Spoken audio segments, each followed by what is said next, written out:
আসসালামু আলাইকুম ওয়া রাহমাতুল্লাহ। বিপদ যত বড়ই হোক এবং যত বড় দুশ্চিন্তাই থাকুক না কেন, আজকের এই ভিডিওতে বলা দোয়াগুলো পাঠ করলে সকল বিপদ আপদ আল্লাহ রাব্বুল আলামিন দূর করে দিবেন। কারণ বিপদ দূর করার মালিক একমাত্র আল্লাহ তাআলা। তাই আজকের ভিডিওতে আপনাদেরকে জানাবো যাবতীয় বিপদ আপদ বালা মুসিবত থেকে বাঁচার জন্য রাসূল সাল্লাল্লাহু আলাইহি ওয়াসাল্লামের দেওয়া 5টি দোয়ার আমল সম্পর্কে। তাই ধৈর্য ধরে ভিডিওটি শেষ পর্যন্ত দেখার জন্য অনুরোধ রইল। দর্শক, যাবতীয় বিপদ আপদ বালা মুসিবত থেকে দেশ, জাতি ও বিশ্ববাসীকে রক্ষা করার জন্য আল্লাহর রাসূল সাল্লাল্লাহু আলাইহি ওয়াসাল্লামের শিখানো বিশেষ কিছু দোয়া পড়ে আমাদেরকে আমল করতে হবে। নফল ইবাদত ও দোয়ার মধ্যে রত থেকে আমাদেরকে রাতগুলো অতিবাহিত করা উচিত। কেননা দুনিয়াতে কল্যাণ ও উপকার যেমন আল্লাহর পক্ষ থেকে আসে, তেমনি ভাবে বিপদ আপদ দুঃখ কষ্ট আল্লাহর পক্ষ থেকেই আসে। যদি আমরা রাসূলের শিখানো পদ্ধতি অনুযায়ী দোয়া পাঠ করে আমল করতে পারি, তাহলে আল্লাহ তাআলা আমাদের সকল বিপদ আপদ দুঃখ কষ্ট দুশ্চিন্তা দূর করে দিবেন ইনশাআল্লাহ, কোনো সন্দেহ নেই। আল্লাহ রাব্বুল আলামিন বলেন, আর যে কেউ আল্লাহকে ভয় করবে, আল্লাহ তাআলা তার সমস্ত সমস্যা থেকে উত্তরণের পথ বের করে দিবেন। তার সমস্ত দুশ্চিন্তা আল্লাহ তাআলা দূর করে দিবেন এবং আল্লাহ তাআলা তার জন্য এমন স্থান থেকে রিজিকের ব্যবস্থা করে দিবেন যা সে কল্পনাও করতে পারবে না। সুবহানাল্লাহ। আর যে ব্যক্তি আল্লাহর উপর ভরসা করবে, তার জন্য তিনিই যথেষ্ট হবেন। নিশ্চয়ই আল্লাহ তাআলা তার সমস্ত ইচ্ছা পূরণ করবেনই। সুবহানাল্লাহ, আল্লাহু আকবার। সূরা আত-তালাক আয়াত নম্বর 2 থেকে 3। প্রিয় দর্শক, বিপদ আপদ দুঃখ কষ্ট বালা মুসিবত থেকে রক্ষা পাওয়ার বিশেষ কিছু আমল রয়েছে। প্রথমত আমাদেরকে সেই আমলগুলো করতে হবে, তারপরে রাসূল সাল্লাল্লাহু আলাইহি ওয়াসাল্লামের শিখানো সেই 5টি দোয়ার আমল করতে হবে। রাসূল সাল্লাল্লাহু আলাইহি ওয়াসাল্লাম বলেন, যে ব্যক্তি দুনিয়ার কোনো মানুষকে সহযোগিতা করে বিপদ দূর করবে, মহান রব্বুল আলামিন তাকে কিয়ামতের দিনের বিপদ থেকে রক্ষা করবেন। সুবহানাল্লাহ। তিরমিজি শরীফ হাদিস নম্বর 2945। অন্য এক হাদিসে বলা হয়েছে, সাদ রাদিয়াল্লাহু তাআলা আনহু বলেন, আমি নবীজি সাল্লাল্লাহু আলাইহি ওয়াসাল্লামকে প্রশ্ন করলাম, হে আল্লাহর রাসূল সাল্লাল্লাহু আলাইহি ওয়াসাল্লাম, মানুষের মাঝে কার বিপদের পরীক্ষা সবচেয়ে বেশি কঠিন হয়? তখন রাসূল সাল্লাল্লাহু আলাইহি ওয়াসাল্লাম বললেন, নবীদের বিপদের পরীক্ষা সবচাইতে কঠিন হয়। তারপরে যারা নেককার তাদের বিপদের পরীক্ষা সবচেয়ে কঠিন হয়। তারপর রাসূল সাল্লাল্লাহু আলাইহি ওয়াসাল্লাম বললেন, মানুষকে তার দ্বীনদারিতার অনুপাতে পরীক্ষা করা হয়। অর্থাৎ তুলনামূলকভাবে যে ব্যক্তি বেশি ধার্মিক, তার পরীক্ষা তত কঠিন হয়ে থাকে। যেমন আইয়ুব আলাইহিসসালাম, ইব্রাহিম আলাইহিসসালাম, তারা ধর্মের ক্ষেত্রে অনেক বেশি অনুসারী ছিল, তাই তাদের পরীক্ষাও অনেক কঠিনভাবে করা হয়েছিল। হযরত আইয়ুব আলাইহিসসালাম 70 বছর যাবৎ রাজত্ব করেছিলেন, কোনো দুঃখ কষ্ট তার ছিল না। এমনকি এক ঝাঁক স্বর্ণের ফড়িং তার কাছে আল্লাহ তাআলা পাঠিয়েছিলেন। অজস্র নেয়ামত আল্লাহ তাআলা তাকে দান করেছিলেন, তাই তার পরীক্ষাও অনেক কঠিন হয়েছিল। এমনকি 18 বছর পর্যন্ত সে বিছানা থেকে উঠতে পারেনি, কারণ তার শরীর পোকায় খেয়ে ফেলেছিল। তারপরও তিনি আল্লাহর শুকরিয়া সব সময় আদায় করতেন, কখনোই আল্লাহর নাফরমানি করেনি, বরং অসুস্থ থাকা অবস্থায় আরো বেশি বেশি আল্লাহর শুকরিয়া আদায় করেছিল। তাই আল্লাহ তাআলা তার সকল অসুস্থতা এবং দুঃখ কষ্ট বিপদ আপদ বালা মুসিবত দূর করে দিয়েছিলেন। সুবহানাল্লাহ। তারপর রাসূল সাল্লাল্লাহু আলাইহি ওয়াসাল্লাম বলেন, আর যদি কেউ তার দ্বীনের ক্ষেত্রে শিথিল হয়ে থাকে, তাহলে তাকে সে অনুপাতে পরীক্ষা করা হয়। অতএব বান্দার উপর বিপদ আপদ লেগে থাকা এটা স্বাভাবিক বিষয়, কারণ বিপদ আপদ দুঃখ কষ্ট আল্লাহর পক্ষ থেকেই আসে। আল্লাহ তার বান্দাদের পরীক্ষা করেন এসবের মাধ্যমে। বিপদ আপদ দুঃখ কষ্টে থাকার পরেও যে ব্যক্তি আল্লাহর উপর ভরসা করে, আল্লাহ তাআলা তার সকল বিপদ আপদ দুঃখ কষ্ট দূর করে দেন। সুবহানাল্লাহ। অবশেষে তাকে এমন অবস্থায় ছেড়ে দেন যে সে জমিনে চলাফেরা করে অথচ তার কোনো গুনাহই থাকে না। সুবহানাল্লাহ, আল্লাহু আকবার।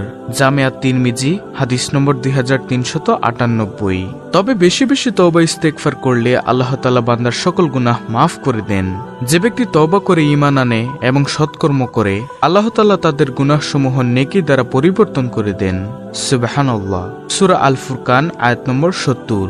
দর্শক, বিপদ আপদ বালা মুসিবত দুশ্চিন্তা এবং সমস্ত পেরেশানি থেকে মুক্তি পাওয়ার বিশেষ একটি আমল হচ্ছে বেশি বেশি তওবা ইস্তেগফার পাঠ করা।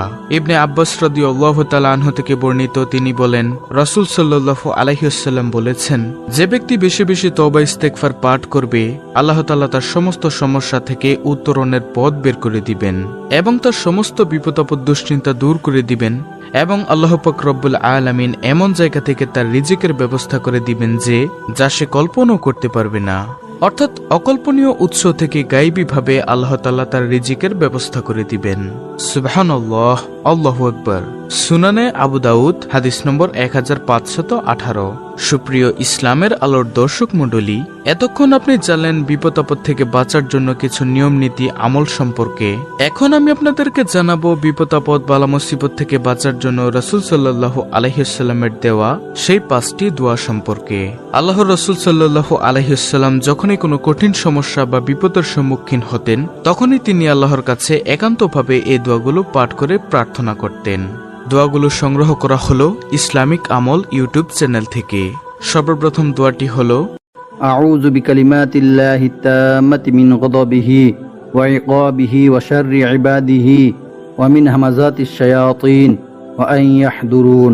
দোয়াটির অর্থ হলো, আমি আল্লাহ তাআলার পরিপূর্ণ বাক্যের মাধ্যমে তার ক্রোধ ও আযাব থেকে, তার বান্দার শত্রুতা থেকে এবং শয়তানের প্ররোচনা থেকে সুরক্ষার জন্য আল্লাহ তাআলার আশ্রয় প্রার্থনা করছি যেন তারা আমার কাছেই আসতে না পারে।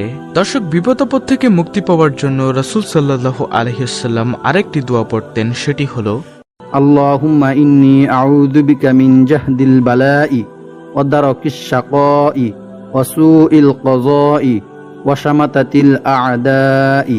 দোয়াটির অর্থ হলো, হে আল্লাহ, আমি তোমার আশ্রয় প্রার্থনা করছি বিপদ আপদের দুর্বিষহ অসুবিধা থেকে, দুর্ভাগ্যের করাল গ্রাস থেকে, ভ্রান্ত সিদ্ধান্ত থেকে। বিপদ আপদ থেকে বাঁচার জন্য রাসূল সাল্লাল্লাহু আলাইহি ওয়াসাল্লাম সকাল সন্ধ্যায় আরেকটি দোয়া পড়তেন, সেটি হলো ইয়া হাইয়্যু ইয়া কাইয়্যুম বিরহমাতিকা ইয়া আস্তাগীস আসলিহ লি শানি কুল্লুহু ওয়া লা তাকিলনি ইলা নাফসি তরফাতা আইনি। অর্থ, হে চিরঞ্জীব, হে সৃষ্টিকুলের নিয়ন্ত্রক, আপনার রহমতের দোহাই দিয়ে আপনার কাছে সাহায্য প্রার্থনা করছি। আপনি আমার সকল বিষয় শুদ্ধ করে দিন, এক মুহূর্তের জন্য আপনি আমাকে আমার উপর ছেড়ে দিয়েন না।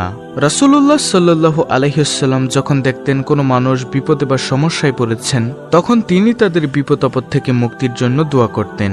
হযরত ওমর রাদিয়াল্লাহু তাআলা আনহু বর্ণনা করেন, রাসূলুল্লাহ সাল্লাল্লাহু আলাইহি ওয়াসাল্লাম বলেছেন, কেউ বিপদগ্রস্ত লোক দেখলে এ দোয়া পড়বে। দোয়াটি হলো আলহামদুলিল্লাহিল্লাযী আফানি মিম্মা ইবতালাকা বিহি ওয়া ফাদ্দালানি আলা কাসীরিন মিম্মান খলাকা তাফদীলা। সব প্রশংসা আল্লাহর জন্য, যিনি তোমাকে বিপদাক্রান্ত করেছেন, তা থেকে আমাকে নিরাপদ রেখেছেন এবং আমাকে তিনি তার সৃষ্টি থেকে সৃষ্টির উপর শ্রেষ্ঠত্ব দান করেছেন। তিরমিজি। এছাড়া রাসূল সাল্লাল্লাহু আলাইহি ওয়াসাল্লাম বিভিন্ন ধরনের আযাব থেকে রক্ষার জন্য এ দোয়াও পড়তেন। দোয়াটি হলো আল্লাহুম্মা লা তাকতুলনা বিগদাবিকা ওয়া লা তুহলিকনা বিআযাবিকা ওয়া আফিনা ক্বাবলা যালিকা। অর্থ, হে আল্লাহ, তুমি আমাদেরকে তোমার ক্রোধ দ্বারা হত্যা করো না আর তোমার আযাব দিয়ে ধ্বংস করো না, বরং এর পূর্বে তুমি আমাদেরকে ক্ষমা করো। যে ব্যক্তি এই দুয়ার 5টি আমল করবে, আল্লাহ পাক রব্বুল আলামিন তার জীবনের সকল বিপদ আপদ বালা মুসিবত দুশ্চিন্তা এবং অভাব অনটন দূর করে দিবেন ইনশাআল্লাহ। এই 5টি দোয়া স্ক্রিনের মধ্যে বাংলা উচ্চারণ সহ দেওয়া আছে, আপনারা সেখান থেকে স্ক্রিনশট নিয়ে মুখস্থ করে নেবেন ইনশাআল্লাহ। তো প্রিয় দর্শক, এই ছিল আমাদের আজকের ভিডিও, অত্যন্ত গুরুত্বপূর্ণ একটি ভিডিও।